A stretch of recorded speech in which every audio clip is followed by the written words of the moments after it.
আল্লাহ আমাদেরকে যারা নিষিদ্ধ ঘোষণা করেছে তারা যদি হকের পথে থাকে তাদেরকে সাহায্য করো, আর তারা যদি জালিম হয় তাহলে তাদেরকেই তুমি নিষিদ্ধ করার ব্যবস্থা করে দাও।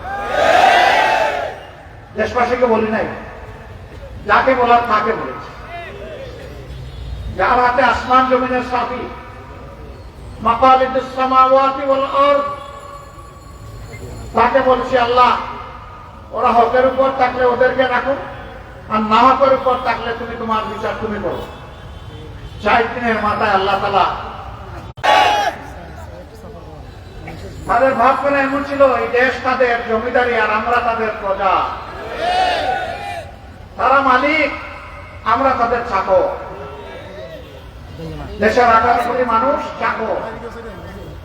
মানুষ নিজের ঘরে, নিজের অফিসে, নিজের মিল, ফ্যাক্টরি, ইন্ডাস্ট্রি, সেক্টর, কর্পোরেশনের যারা কর্মচারী তাদের সাথেও সম্মানজনক আচরণ করে, কিন্তু ওই সরকার দেশবাসী কারো সাথে কোন সম্মানজনক আচরণ করেননি। ফলে দেশের সমস্ত মানুষ জুলাই বিপ্লবে নেমে এসেছিল। 7 বছরের একটা শিশু হাতের মধ্যে ইটের টুকরা নিয়ে তাড়িয়ে যাচ্ছে যারা গুলি করতে এসেছে তাদের। এক যুবক তাকে ঝাপটা মেরে ধরে বলেছে, এই তুমি কি করছো? আমি কি করছি মানে? বলছে তুমি এখানে কেন? বলে আমি আন্দোলন করতে এসেছি। তুমি আন্দোলন করবা কেন? বলছে ওরা আমার ভাইকে খুন করেছে। কে তোমার ভাইকে? বলে আবু সাইদ আমার ভাই। তোমার বাড়ি কি রংপুর? বলছি না, আমার বাড়ি রংপুর না, আমার বাড়ি ঢাকা।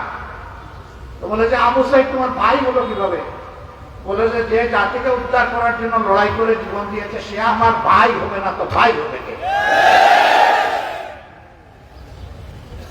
এই শিশুকে বলা হয়েছে